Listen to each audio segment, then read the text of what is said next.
Muito boa tarde a todos, na pessoa do senador Hamilton Mourão.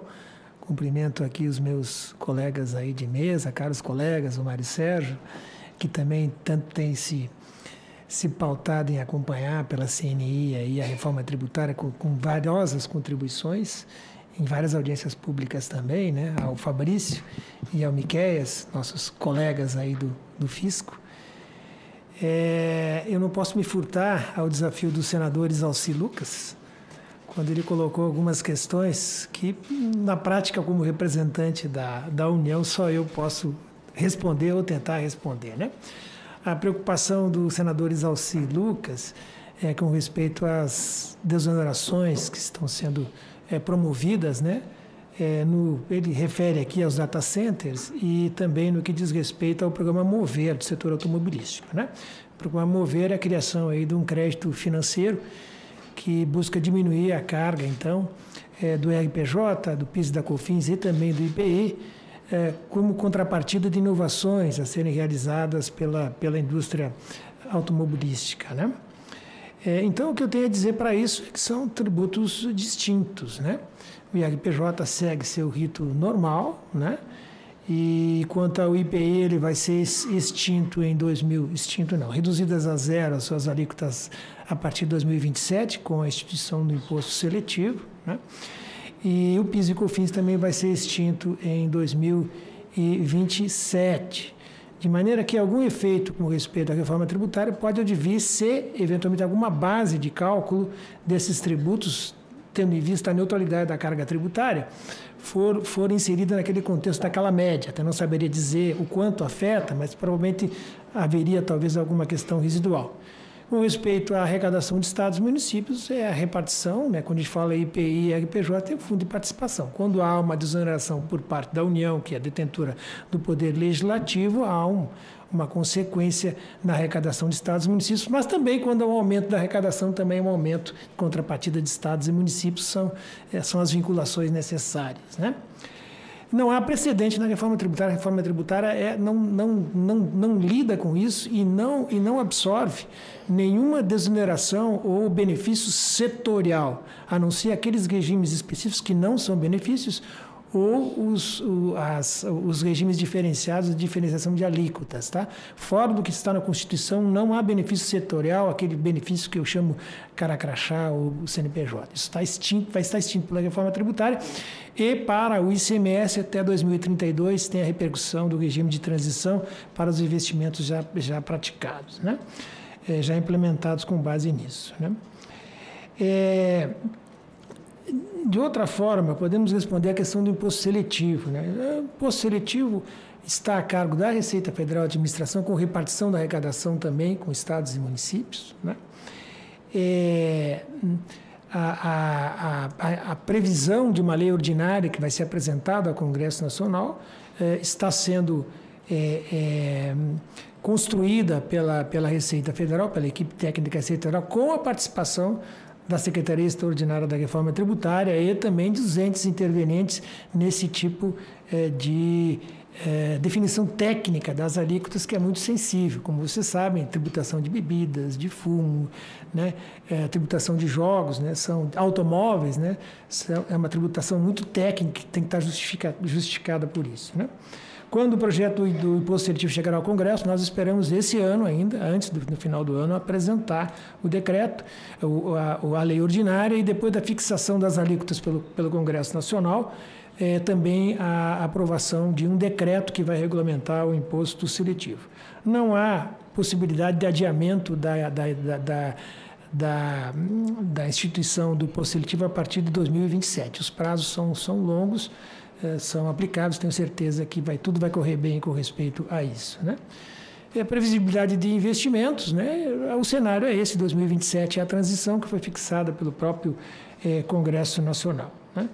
E com respeito a uma questão sobre notas fiscais, regime simplificado, estamos trabalhando com estados no que diz respeito à nota eletrônica, né, B2B, e também com respeito à nota fiscal de serviços e cupons fiscais, de modo, as alterações que estão sendo promovidas são de modo a minimizar qualquer tipo de impacto no cumprimento das obrigações dos contribuintes. Estejam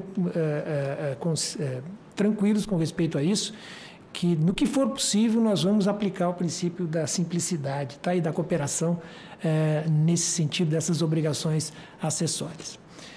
Indo para o meu tema, e rapidamente, porque eu também não quero passar muito, que sou o último a falar aqui, eu gostaria de frisar um aspecto importante da reforma tributária, que diz respeito ao modo como ela está sendo construída. A exemplo do imposto de renda da pessoa jurídica, da pessoa física, né, que nós implementamos, a Receita Federal implementou a declaração pré-preenchida, na formalização, na operacionalização da reforma tributária, há a previsão, então, dos documentos fiscais serem emitidos com a participação dos entes das administrações tributárias, do Comitê Gestor e também da Receita Federal, no sentido de termos instrumentos necessários para acompanhamento e direcionamento ao contribuinte para que não haja erros. Esse é o primeiro ponto. Segundo ponto, isso vai gerar um documento fiscal robusto que vai instrumentalizar uma confissão de dívida, de modo que nós tenhamos uma confissão de dívida da operação e depois tenhamos, passo seguinte, a apresentação de uma declaração pré-preenchida. Por quê? Porque nós temos o cotejo, a operação é o débito, né? E o cotejo da declaração pré-preenchida é o cotejo entre débitos e créditos das operações, para que a gente tenhamos o saldo a pagar, que esse saldo, sim, é o valor que efetivamente é devido pelo contribuinte em cada uma das fases, para que nós tenhamos, então, a participação ativa das administrações tributárias, no sentido também de propiciar essa declaração já cotejada com esses créditos e utilizando a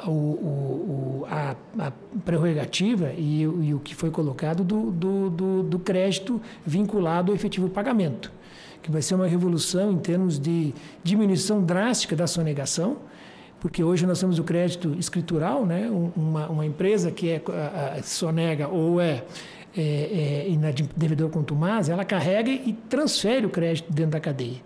Isso vai ser eliminado, então, pela própria operacionalização, utilização aí do split payment ou do pagamento próprio, implementado gradualmente, sem que tenhamos qualquer tipo de interferência no mercado de crédito, né, em relação às operações dos contribuintes, tá? No sentido da sua implementação gradual, da vinculação desse crédito à liquidação financeira, e também no que diz respeito a uma devolução muito rápida, em até 3 dias úteis, mas nós esperamos que nós tenhamos menos dias, até, se possível, 1 dia ou imediato, no que diz respeito à devolução de eventual crédito que foi retirado ou segregado a maior dentro da operação, de modo a ter uma influência mínima no fluxo de caixa das empresas, que é algo muito importante. Esse é o primeiro ponto. Então, o macro processo tributário ele vai ser radicalmente alterado em relação à nossa situação atual, o que realmente representa uma evolução a nível mundial do que a gente tem de proposição aqui de acompanhamento e operacionalização do imposto. No que diz respeito também à preocupação agora com respeito a essas questões do PLP 108, a nossa preocupação, e nós estamos integrados nisso, nós estamos integrados no trabalho de regulamentação das partes comuns da Lei Complementar 214 e também no sentido de adaptar ou propor adaptação, evidentemente que isso vai estar a cargo do Congresso Nacional, do Senado verificar e depois a Câmara, né? No sentido de harmonizar o quanto for possível tanto a parte relativa ao contencioso, com aspectos que a gente entenda, né, que principalmente se entenda que devam ser aperfeiçoados dentro do PLP 108, tá? De modo que a gente tem efetivamente uma aproximação, como foi dito aí pelo Ricardo, inclusive na questão das multas, né? Hoje é só IBS, a gente tem que fazer uma adaptação para se chegar a isso, e também nas alterações processuais, quando se aplica dias úteis lá no PLP, se propõe a aplicação lá de dias úteis na contagem do prazo, também a alteração do decreto 70.235, para que também possamos compatibilizar isso.